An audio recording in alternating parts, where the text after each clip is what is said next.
What's up? Welcome into your daily Buckeye Blitz for a Friday. Finally, football Friday, September 13th, 2024. How's everybody doing?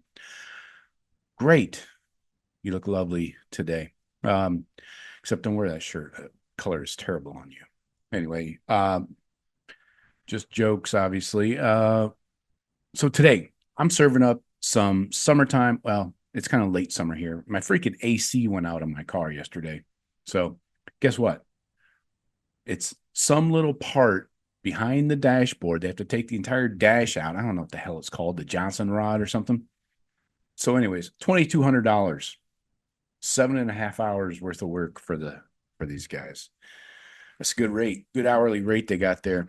I need to go back to car fixing school or something. I don't know, man.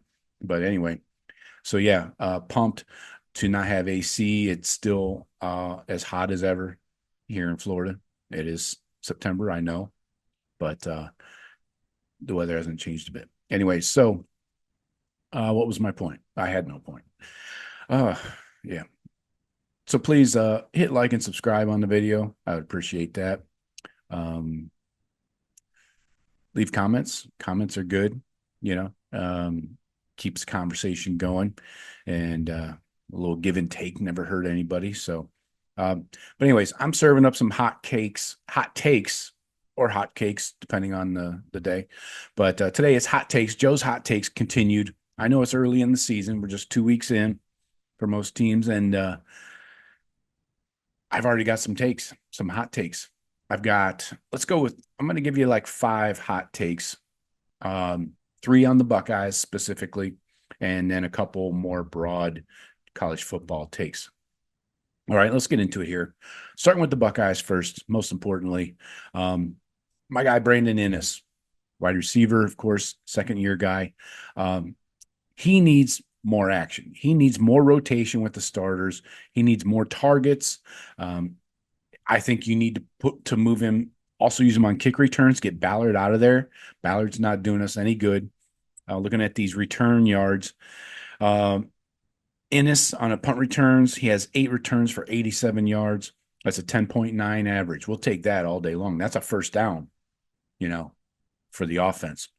Ballard, 1 return, 0 yards. Oh, wait, I'm sorry, kickoffs. 1 return, 23 yards. So he could have just fair caught it and got it at the 25. So, anyways, yeah, he had 2 fair catches on top of that. So, I'm not a Ballard fan anymore. He muffed one of them. Now Inniss did have a muff on a punt return. I know. Muff sounds like a good thing though. Used to back in the 70s and 80s, but anymore maybe not. So anyways, Inniss did have the long of 36 yards. Really, that's 3 first downs for the offense right there. So get my guy Inniss on kick and punt returns, and show Ballard to the bench. And then receiving targets. We got for Brandon, he's 4th on the team with tied for 4th with 4 targets, 3 catches, 45 yards. Those all came last week in last week's game against Western Michigan. He runs mostly out of the slot. 14 of his snaps have been out of the slot. And the thing I like most, though, is he has 2 forced missed tackles as a receiver. That's second on the team. So he has no drops. His long of 27 yards, it's his longest reception. Not a lot of yak yards yet, but we've seen him create big time yak yards in that Purdue game last year. So he's one of the best receivers on the team, and I think you got to find ways to get him the ball, man. He's a 4th rated, according to PFF, 4th rated receiver on the team. I just think 4 targets is way too few when you got Jeremiah and Emeka with 14 each, Carnell Tate with 8. I would like to see him get a few more too, but I'm talking about Inniss right now. Inniss does it all, man. I'm saying You can get him on those jet sweeps, end arounds, things like that. If you want to take some of the tread off of Emeka's tires, maybe save him from some big hits. Ennis has those big legs like a running back. He can take a hit or break a tackle. So get my guy Ennis in there and get him some more targets. Um, Next up, Arvell Reese. He should be our third linebacker in. He's past CJ Hicks, like it or not. That's the way it looks. So he should be the third linebacker in.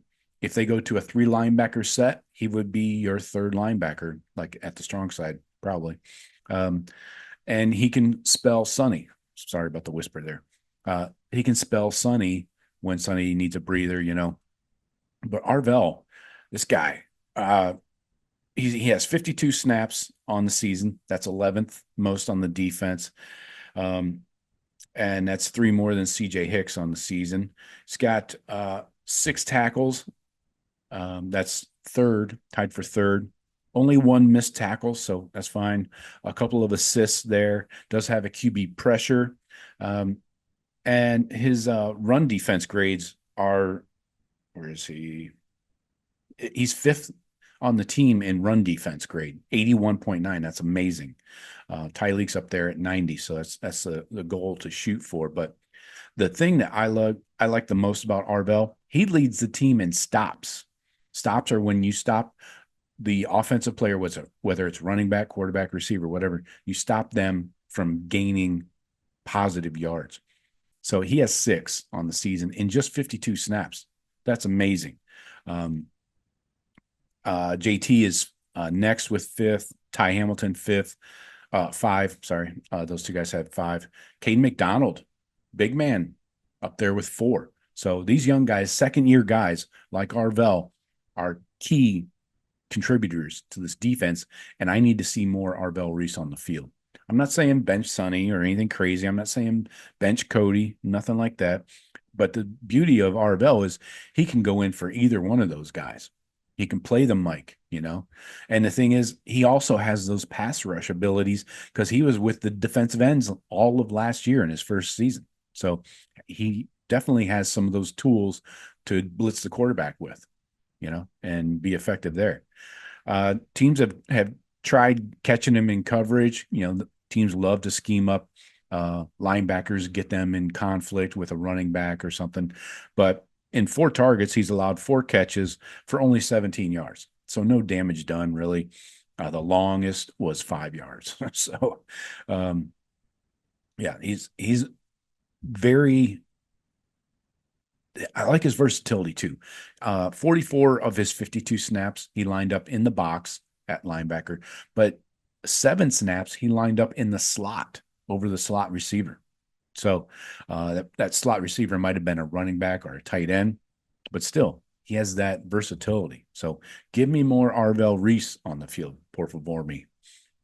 And my third guy here that I want to see more of from the Buckeyes, Jelani Thurman. You can't miss him. He's the biggest dude out there most of the time, 6'6", 260, 258-ish, something like that. But he has done what's been asked of him. He's paid his dues in the run game as a blocker. He needs more targets, more looks. He is the leading run blocker on the offense, including offensive line, everybody. 78.5 grade in 20 run blocking snaps. Yeah, the guy's getting it done. I cannot complain about Jelani and his blocking. Last year, big concern, big time. But I think he has to leapfrog G. Scott here, for example. G has 18 snaps. He's graded out of 69. Not nice. Who else? Kazmarek. He's a 63.4. One of those 2 guys, in run blocking are kind of useless. But then in receiving for the tight ends, you've got Kazmarek has the most targets with 3, 2 catches for a total of 7 yards. Yeah, what are we doing? Jelani, 2 targets, no catches. Probably needs to haul in that one in the end zone last week. But he can line up anywhere too. He can line up in line. He can line up out wide, in the slot. Doesn't matter. He lines up everywhere. So those his two targets were both contested throws. So, not every catch is going to be, perfectly windowed up for you, but with no defender in the area. So you got to make those contested catches. But I think Jelani's earned more than two targets, So anyways, get my guy Jelani some more tosses, please. And let's continue to use him. I think he should be the second tight end in. I wouldn't argue with being the starter at tight end. So let's see more Jelani all across the board there. Okay, so those are my three takes on the Buckeyes, three hot takes. Now I got two national topics. Sorry, I heard a loud thud. Anyways, most overhyped preseason teams in college football. I got four of them. All right. If you want to argue with me, that's fine. Jump in the comments. I'll be happy to go back and forth with you.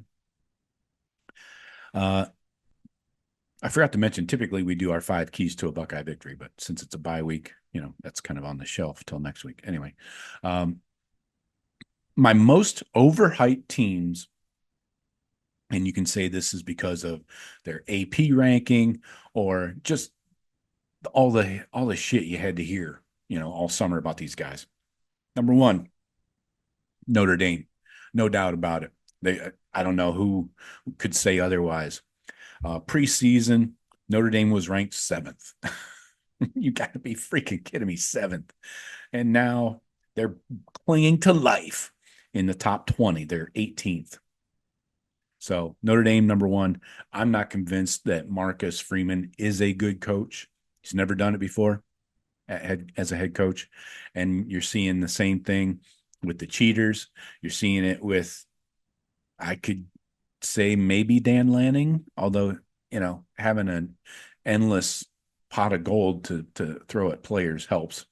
But Notre Dame, first off, big problems there. Maybe Riley Leonard is not the answer. Maybe you need to actually develop QBs in your system, maybe hire an offensive coordinator that can coach quarterbacks, right? So going from Hartman to Leonard, I don't know. Maybe just throw CJ Carr in there. Screw it, man. Next, most overhyped team, Florida State, man. What are these guys doing? I mean, seriously. They go over to Dublin, embarrass themselves against Georgia Tech. Now, Georgia Tech's a little better than we thought, but Florida State was ranked 10th going into the preseason. Again, these polls are important. I don't like them. I hate them, these preseason polls. But they are important because they frame the discussion going forward. So, we're not all starting at an even level. You got teams like Georgia that are going into the season ranked number 1. Then you got somebody like Notre Dame ranked in the top 10. And you're like, okay, so all you can do is fall. I don't think that's fair.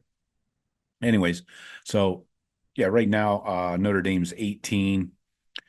FSU we were talking about. I think they completely fell out. Yeah. Where are they?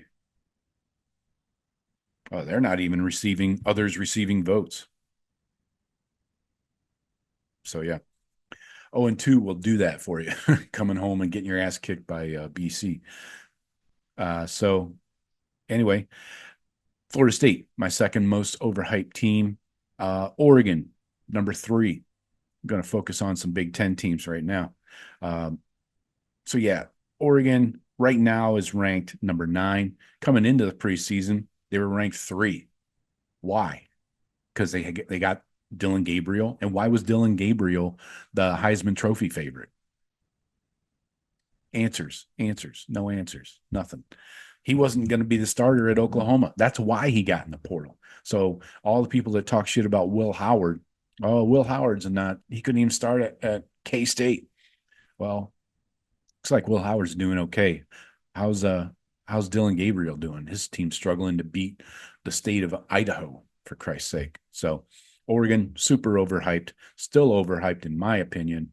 But I am going to include them in my Big Ten playoff bracket, my playoff teams. The cheaters, though, we got to finish up with here as the most overhyped team.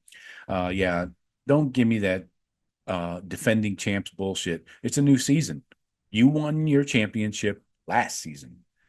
Once the season starts, week one, all is forgotten from last season. I don't care. I'm still not going to get past the Stallions thing. We won't get into that right now. So now the cheaters are ranked 17th. They were preseason number 9.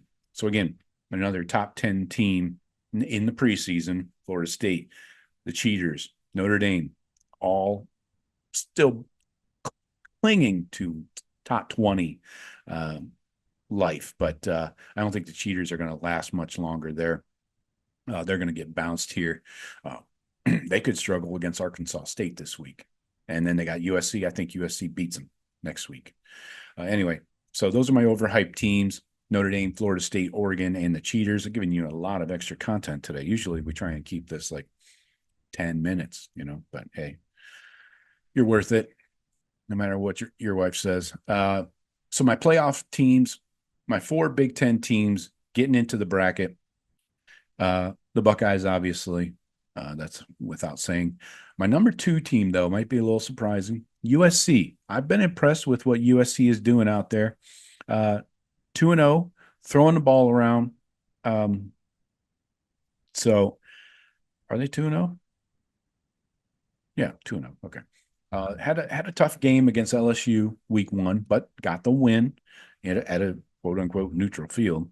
Anyway, I don't know what LSU is yet. They we'll see what kind of game the Cox give them this weekend, but they're moving the ball, and Lincoln Riley can scheme up an offense. Let's see if their defense can come to play as well. So I got the Buckeyes, USC, my number 3 team out of the Big Ten into the playoffs. Penn State. I know they had a rough time with Bowling Green. Could have easily lost that game. That would completely blow them out of the water here, and they would not be included. But I think, they got the dub. Their defense needs to get better. You can't give up that many points to freaking Bowling Green, but they're ranked 8th right now. And, they went into West Virginia, tough environment, but got the win there. Giving up 27 to Bowling Green, though, is not good. They did give up 12 to West Virginia. Yeah, their defense needs to get it together, and their running game. Honestly, I need to see more out of them. I know they ran for 234 last week against Bowling Green, a MAC team, one of the better MAC teams, but still, I need consistent and the passing game. I mean, you guys need to stretch the field a little bit. So Penn State's my 3rd team, 4th team, Oregon, the Ducks, until they lose. If we bounce them, then they're probably going to get bounced out of my Big Ten top 4. So you could make an argument for some other teams there. Nebraska's on the outside looking in. I'm not ready to put them in the playoffs just yet. They'll make a bowl this year, no doubt, but and the cheaters definitely not ever. And I mean, there's really not any other ranked teams. Ohio State, Oregon, Penn State, USC, so in any kind of order you like. But so those are my 5 hot takes to get the season warmed up a little bit. Let me know what you guys think on any of those topics. Hit me in the comments, hit like, hit subscribe, hit the bell. We will be live today, 4:30 p.m. Eastern. I will have some film for you to watch of plays, not of myself, of actual football plays. So I got for you today. Talk to you tomorrow or today, later today, whatever. Go Bucks.